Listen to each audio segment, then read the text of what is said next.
the stupid ass on shit. All little niggas on the mission, judging when they spin. I'ma get that 7 out of 10, bro, may see.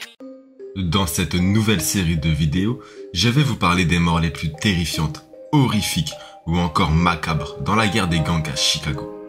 Bien évidemment, cette série de vidéos a pour but informatif et journalistique. Elle ne cherche en aucun cas à glorifier la violence, ni à manquer de respect aux victimes, à leurs proches ou aux communautés concernées. Chaque sujet est traité avec recherche, recul et respect, dans un objectif de documentation et de compréhension des réalités locales à Chicago. Cette vidéo, ainsi que cette série entière de vidéos, est destinée à un public averti et majeur. Au fil des années, on l'a appris et on l'a vu à travers les réseaux sociaux. Les guerres des gangs, peu importe où, que ça soit aux États-Unis ou même en Europe, ont pris une autre tournure.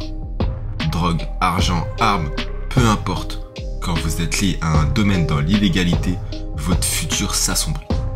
Malheureusement, des innocents sont aussi tués de manière horrifiante, alors que pourtant eux, leur futur était encore éclairé. Il vous suffit de tomber sur la mauvaise personne pour que votre vie ne change à tout jamais. Dans ce premier épisode, nous allons donc voir des morts liés aux guerres de gangs et pour le moment seulement à Chicago, qui ont choqué même les membres de gangs de cette ville. Pour cette première histoire, on remonte en février 2004. Un homme du nom de Jesus Colon, âgé de 44 ans, est le propriétaire de 2 magasins de téléphone dans le quartier des Kabiji, aussi connu sous le nom de Trip Mob. Un set, donc un quartier, de Spanish Cobra. Le premier magasin, il est situé sur la 3700. Le deuxième, lui, est situé sur la 4200. C'est l'un des quartiers principaux des Spanish Cobra et probablement l'un des plus anciens et encore actifs, puisqu'il a été créé en 1984. Le 21 février 2004, la femme de Jesus, Norma, travaille dans le magasin de son mari, celui sur la 4200. Tandis que Sandra, elle, travaille dans celui du 3700. Sandra, c'est une jeune employée âgée de 19 ans, que Jesus et sa femme ont engagée pour les aider à gérer les 2 magasins. Sandra, elle a un petit copain, du nom de Victor Lopez, et lui, il est membre des Spanish Cobra et du set Kabiji. Victor, il est âgé de 34 ans, et ses potes, dont Rosé, 25 ans, lui aussi membre des Kabiji, ont un plan. Ils veulent kidnapper Jesus, le propriétaire du magasin, et demander une rançon de $100 000 à sa femme, Norma. Le 21 au soir, Sabu et Kao, 2 autres membres des Kabiji, participent au plan et vont briser l'une des vitres du magasin de la 4200 pour faire distraction et kidnapper Jesus. Dès ce moment, rien ne se passe comme prévu, puisque les tâches vont être oubliées et tout va se faire à l'instinct pour les membres des Cobras. Victor et Rosé kidnappent Jesus. Kao, lui, doit s'occuper de récupérer l'argent de la rançon. Alors que Sandra les rejoint avec son véhicule et que Kao doit faire le guet dans l'allée du magasin pour surveiller, il aperçoit une Cadillac blanche avec 2 hommes à l'intérieur. Il ne le sait pas encore, mais Sabu, Flaco et Polaco, les 3 autres membres du Kabiji qui participaient au plan du kidnapping de Jesus, ont reçu un autre ordre de Victor, celui de kidnapper 2 Mexicains contre 5 kg de cocaïne. Kao l'apprend un peu plus tard dans la soirée par Victor, et celui qui ne voulait pas être impliqué directement est alors impliqué dans un plan bien plus gros qu'il ne l'aurait imaginé. Ils se dirigent tous vers un garage. Le lendemain, un lieu est désigné pour récupérer l'argent. Kao doit s'y rendre, sauf qu'une fois sur le lieu, la police l'arrête et récupère l'argent. Les autres membres qui attendaient Kao reçoivent un coup de fil de Victor et font demi-tour vers le garage. Ils vont alors se mettre à paniquer. Jesus est toujours dans le minivan qui lui est dans un garage à l'abri des regards. Victor, Rosé, Flaco, Sabu et Polaco vont rejoindre Jesus dans le minivan et je vais vous épargner les détails, mais ils vont le démembrer de la tête aux pieds. Ils vont ensuite éparpiller les morceaux du corps aux 4 coins de la ville, dans des poubelles. En moins de 1 mois, tous les participants à cette scène macabre seront arrêtés. Oh, vous vous demandez peut-être ce que sont devenus les 2 Mexicains. Leurs corps seront retrouvés criblés de balles. Les membres du Kabiji arrêtés seront alors jugés pour 3 meurtres au premier degré, démembration d'un corps humain. Bon, j'ai pas lu le rapport en entier, il fait 26 pages et c'est très long. Mais ils ont essayé de négocier leur peine, surtout Victor, qui disait qu'il était dans sa trentaine, père de famille. Bref, il n'avait aucun remords pour les victimes, il voulait juste s'en sortir. Au final, ils ont tous été condamnés à 40 ans de prison au minimum pour 3 meurtres et pour avoir démembré Rhésus. Victor, lui, décède en 2022 à l'âge de 52 ans. Je ne sais pas s'il est décédé en prison ou non. Sandra, elle, a totalement disparu. Je n'ai rien pu retrouver sur elle. Et pour les autres membres arrêtés, Sabu, qui est devenu un boss des Spanish Cobra et de son quartier, a été tué en mars 2025. Je me rappelle l'avoir posté sur Instagram et je comprenais pas pourquoi elle était tant clashée et irrespectée d'un côté et d'un autre. En faisant cette vidéo, je comprends mieux. Les autres membres impliqués et inculpés ont tous été relâchés depuis. Pour cette deuxième histoire, on remonte un peu plus loin, dans les années 1980. Je fais d'abord les histoires qui datent un peu, puis dans les prochains épisodes, vous verrez des histoires de notre temps, notre génération, notre époque. C'est en 1974 que naît Pedro Martinez à Chicago. Il grandit dans un quartier appartenant au gang de la Raza et va les rejoindre assez jeune. Il continue l'école à côté et est loin d'être un gangster actif, puisqu'il a des rêves, sans sortir. Malheureusement, les rêves ne suffisent pas à Chicago, et même une fois réalisés, le passé peut vite rattraper.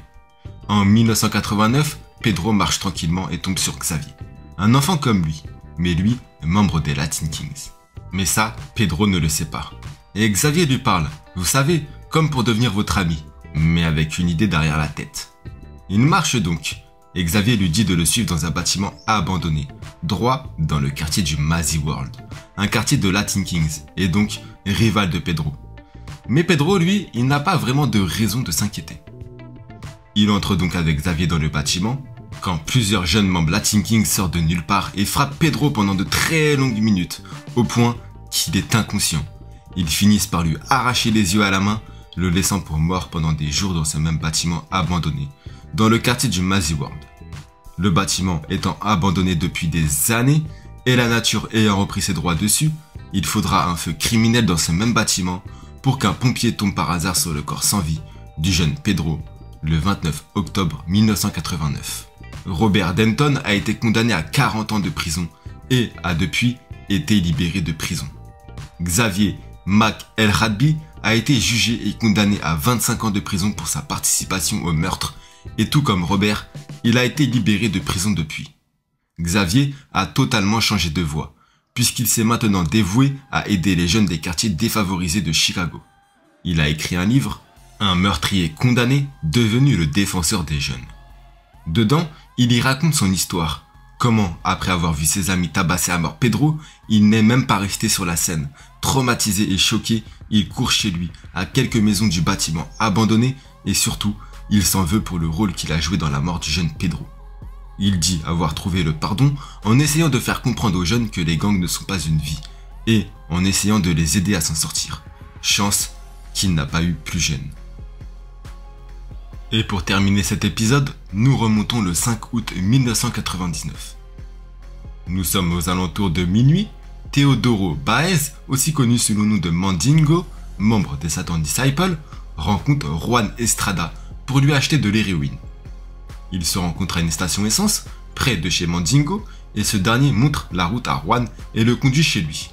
La copine de Juan était dans le véhicule et celle-ci reste dans la voiture pendant que Teodoro et Juan montent à l'appartement du membre des Satan Disciples. Drôle de nom d'ailleurs, mais probablement l'un des 5 gangs les plus puissants de Chicago en 2025. Bref, une fois dans l'appartement, Mandingo veut donner l'argent à Juan pour l'héroïne.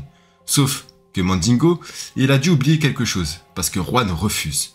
En effet, Mandingo doit déjà $1000 à Juan, et ce dernier, il en a marre d'attendre. Il insulte Teodoro de salope, trou du cul et de punk. Teodoro, en fait, il a vraiment oublié, donc il comprend pas la réaction de Juan. Surtout que Juan, il commence à perdre patience. Il bouge dans tous les sens, et surtout, il devient nerveux. Teodoro, en premier lieu, il tente de calmer Juan, de lui parler, mais en vain. Il n'arrive pas à le raisonner. La seule solution que Teodoro va trouver, trouvant Juan hostile, c'est de récupérer son revolver à sa ceinture et de lui tirer dessus à plusieurs reprises. Juan commence à crier de douleur et Teodoro lui dit de la fermer et de rester calme. Compliqué avec plusieurs balles dans le corps. Mandingo a déjà tiré trop de balles et va récupérer une épée dans son vaisselier. Mandingo dira lors de son procès qu'il a tué Juan avec son épée, car il avait peur que l'arme avait déjà fait trop de bruit. Et quand il lui est demandé pourquoi il l'a achevé, il a répondu qu'après lui avoir tiré dessus, il savait qu'il allait mourir s'il le laissait vivre. Et que Juan enverrait son équipe à ses trousses. Et que lui, Mandingo, refusait ça. Prendre l'épée signifiait pour lui qu'il allait prendre une fois pour toute la vie de Juan. Il va alors commencer à lui mettre des coups d'épée dans le corps à plusieurs reprises, tellement de fois qu'il dira au procès qu'il n'a pas pu compter. C'est après ces derniers coups d'épée que Juan tombe à genoux et que Mandingo lui met un coup de pied pour que le dealer finisse au sol.